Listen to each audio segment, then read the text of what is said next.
Hello and welcome to the official NoN-eSports YouTube channel. I am Cadoink, and today we have in the bottom right of Antigua Shipyard our NoN-eSports player ForsakeNXE, and his opponent, spawning as the blue Protoss player in the bottom left of Antigua Shipyard, is of course Barcode Guy. There's no real way to properly say that. I'm sure for those of you who keep track of my YouTube channel and my co-casts with Boisterous, you probably know his name for it, but I'm not going to do that for you today. So I'm just going to call him Barcode Guy, as that's kind of what a lot of people refer to him as. So this is a TvP on Antigua Shipyard, pretty standard map. These spawn positions are actually something you don't see too often. Most tournament play on Antigua Shipyard you generally see cross map, something like this or like this. Those are the positions you most normally see. So it's going to be interesting to see how this game pans out, because there's a lot of really nice harass potential for the Terran player dropping here. Very easy to drop and then run back to your base and then drop. And harass that third, where the Terran player's third is quite a bit of ways from the Protoss player. So there's a little bit of maybe a little bit of an imbalance there, and that I don't know if we'll see that come into play, but that's something that a lot of people say is a reason for why it should be forced cross spawns on this map, and that's what you usually see in tournaments. So we'll see how this game pans out. Looks like Forsaken getting up his depot a little bit early so that the probe will not be allowed in the base. This is going to deny scouting, but it's also going to push back Forsaken's command center a little bit, not too much, not significantly. We're seeing a lot of pro players doing this very often. And the two players are just kind of having some general chat about something, SC2 gears. I don't really have any opinions on that, so not quite sure. The other thing is, I don't know if this is a ladder game. I suppose it is because of these spawn positions. Forsaken sent me 3 games that he said were exciting, and I hope to cast all 3 of them. I'm just getting to the first one. The first one he really wanted me to cast now. And then I'm also going to be doing a hopeless game for next week's cast. I'm trying to get the games out of the way because I will be flying back to Nashville for Thanksgiving break, and while in Nashville I'm going to be spending a lot of time de-stressing from school, and I also won't have my rig there, so it's going to be a little bit more difficult to cast StarCraft at home. So I thought I would do some casting now, get it up, and then over the break I can just upload. So it looks like Barcode Guy went for the usual 1-gate expand. Got his cybernetics core in kind of a cool position. I like this. You can put another pylon here on the low ground to make sure that this one doesn't get sniped off, or some other ones around here. But overall, pretty cool kind of spot to place it in. Forsaken's getting up his command center in his main, so trying to not take too big a risk. He's a little bit worried. You do lose, I think it's something around 100 minerals doing this, but it's no big deal. 100 minerals is nothing compared to the cost of losing a game. And he's also going to be getting up his second and third barracks and his double refinery. So this is a very usual kind of 3 racks. I took this build straight off of Tasia. You get 3 guys in each gas, and then the second your second barracks finish, you should be able to get a tech lab. The second the tech lab finishes, you should be able to get stem, and then you can get your factory up and a third gas and an engineering bay. It's a really good build. So for those of you who are Terran players out there and don't really know what to try, definitely try the 1-racks expand into 3-gate. It's such a good build. We'll see. Tech lab actually going up a little bit earlier, which is nice if you time these barracks a little bit differently. And the second this finishes, he will of course be getting either stem or combat shield. I just happen to favor stem. Looks like Barcode Guy is getting up his second assimilator. We're going to see what he's going to be doing. He got up the 2 more gateways, of course, and so I suspect he'll be placing down a robo, and then we'll see where he follows. I imagine Colossus play is going to be probably the most common on this map. We'll just have to wait and see what he decides to do. Looks like Forsaken did decide to get that stem. He's also getting up a Marauder. A lot of players will actually just keep getting Marines and get Marauders a little bit later. But one thing Forsaken's done is by moving this barracks, this command center this late, he's delaying this bunker. And that's actually kind of nice because this bunker takes up, 100 minerals, and you really, if you're building this on the low ground, you want to get this bunker up at around 18 supply to deal with any kind of attack. But this allowed Forsaken to save that 100 minerals, and I think that's what got this barracks out just a little bit earlier. And it looks like he's going to be going the Forge, Engineering Bay, and Refinery, just as I said. So, pretty cool build. It's not exactly the Teja one, but it's a very strong, very safe 3 racks. And it's just very cool to see the different variations that players can do on builds and the reasons for doing that. So, it looks like I was indeed correct. We have the Robo just finishing for Barcode Guy. And I suspect he'll be getting out of Observer, yes, and probably putting down a Robo Bay pretty quickly. He got double gas here, so really the most expensive gas unit is the Colossi, excuse me. And yes, indeed, we have the Robotics Bay on the way. So, very, very standard plays from both these players. The Starport coming up as well as the Reactor. And I'd like to see Forsaken get up his +1 upgrades. Probably going to be waiting for 100 minerals and then popping down +1. Yep. Indeed it is going down. I love this play, putting down this missile turret. It's not that much minerals, just make sure you don't die super early on to DTs, because that's a silly way to go. So, very safe, very smart turret from Forsaken. Also, you can notice he stopped building Marauders. We can see in the production tab he's building 4 Marines at a time. How's he doing that, actually? Oh, he did get a reactor on his barracks. So this is kind of one of the benefits of going Marine heavy and not getting those Marauders up, is you have a little bit more gas to get your medevacs up, you have a little bit more gas to get a reactor up, as well as those upgrades that you want. And then here we have the factory moving over. This is exactly what I'm talking about. This is so annoying for the Protoss player. He can just land his factory here. It's going to be very annoying to take this base, and also Forsaken's going to know exactly when Barcode Guy wants to take it. Looks like a little bit of movement across the map from Forsaken, sending out his Marines and Marauders before getting the medevac. Usually you see that medevac come up, but because they're in such close spawn positions, the medevacs can just fly straight there. So I love that play by Forsaken, just going and clearing the watchtower. He's going to go for this Stalker. He's not going to get it. He does not yet have Concussive Shell. And in the meantime, he's taking his 3rd, so this is just very reasonable, very smart play from Forsaken. He's scanning, he sees the high number of sentries, and he says, well, I don't really want to engage that right now. Force fields are just going to kind of cut everything up. But maybe he decides he can do it. But there is a Colossus on the map, and I think when he sees that, he'll decide to run around, as he is very, very Marine heavy.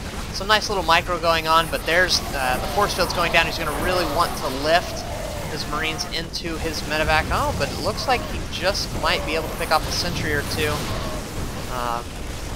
And I'm not exactly sure how cost efficient this is. It looks like Forsaken's losing quite a bit here, and he will have to float away in that medevac. We can see in the units lost tab that actually it's dead even. Wow, that's hilarious. 1325 to 1325. So I actually think that even though the resources lost is in no one's favor, Barcode Guy I think is a little bit ahead at this point. He has his Colossi up. He still has a sentry.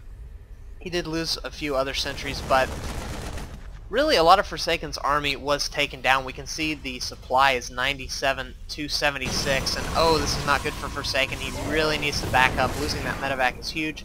But fortunately, he has 2 Vikings out now. He will have his SCVs repairing the bunkers, and he will use the Vikings to try to kill that Colossi, but some nice little movement with the Stalkers from Barcode Guy is going to force those Vikings back. So now, this is just basically, we're playing the waiting game here. Does Barcode feel like he has enough to engage? This is a huge mistake, sending these Zealots up to get just decimated. And Forsaken is just waiting for these 2 bunkers to finish and more Vikings to pop up, because there are now 2 Colossi in the army of Barcode Guy. A 3rd one is on its way right here. And so Forsaken really needs more Vikings up. So he's trying to defend as hard as he can. He feels safe enough now that his bunkers are finished to pull back the majority of his SCVs. He's going to be leaving 3 in a mule. This mule falling very quickly. But he's just going to keep trying to macro and hopefully get up enough Vikings to deal with this. Now, what's very scary is that this base is extremely vulnerable, and I don't think Barcode Guy knows about it yet, so I'm surprised to see him go. But it looks like Barcode Guy is going to be moving forward, attacking the bunker, some repairing going down, but it's not going to be enough. We need to see the Vikings attack the Colossi, which now they are doing that, but might be a little bit too late. We'll have to see. Oh man, he's actually forcing Barcode Guy back. He's quite worried about these Vikings. But I think he could actually push into this. There's only one bunker left. Stalker dying there kind of foolishly.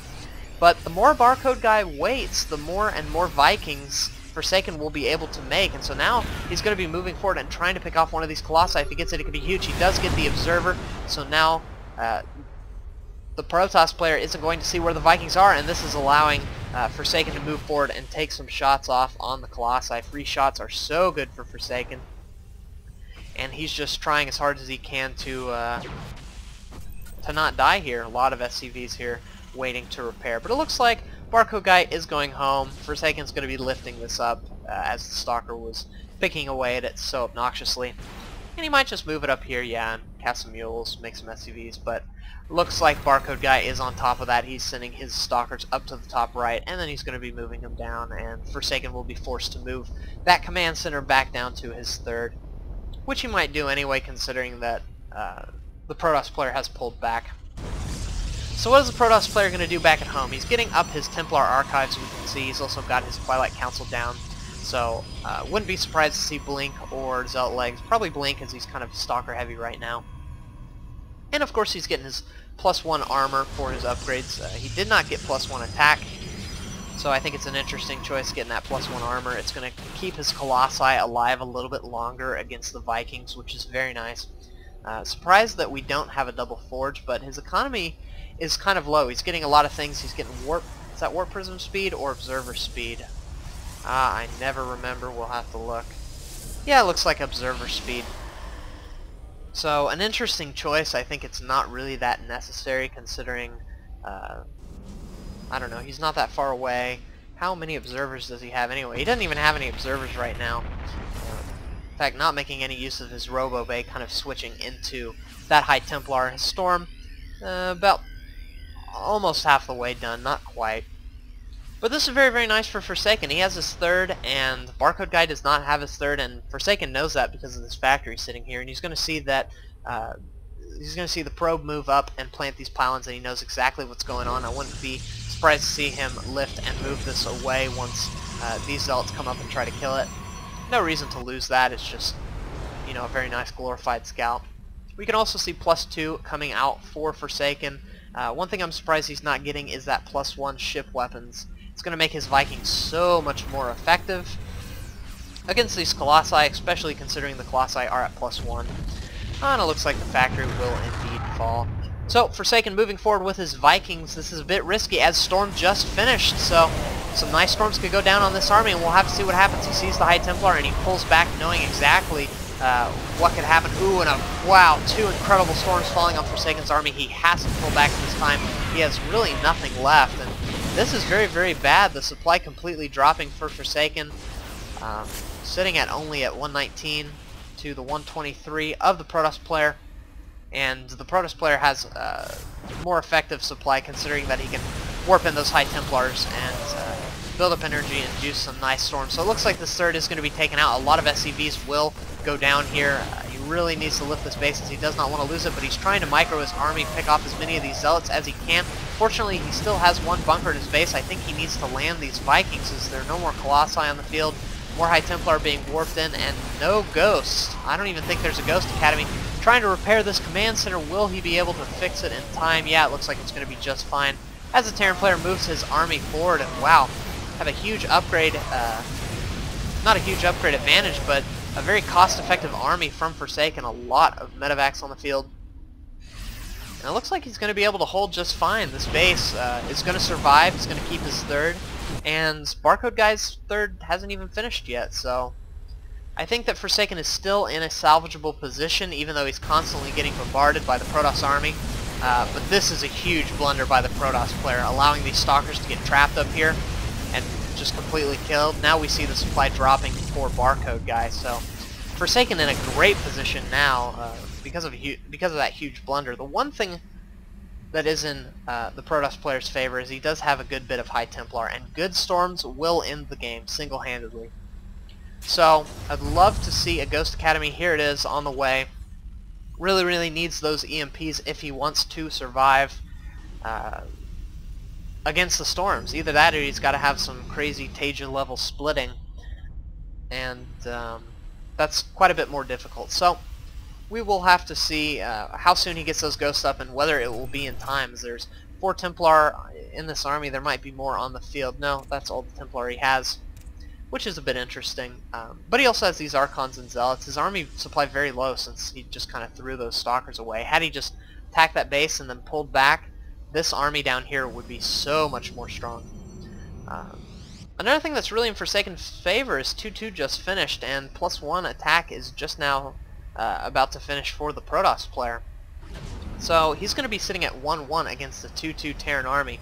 Ooh, and it looks like the two armies are going to clash here. 3 Vikings, plenty of Vikings for the Colossi. Some nice stutter stepping going down, but the High Templar are moving forward. A storm landing, but missing the majority army. Another very nice storm going down, softening up a lot of this army, but there are a lot of medevacs here. A defensive storm going down to make sure the Terran army does not chase after the Protoss army.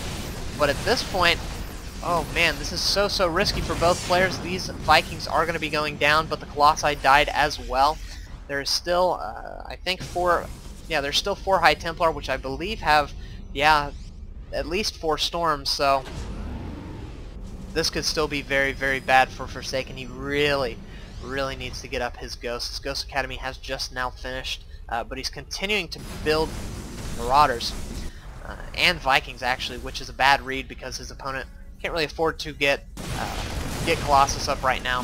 Only 1 on the map and no on the way. A very nice drop from Forsaken, doing a little bit of harassing, a little bit of damage, forcing the Protoss' army back.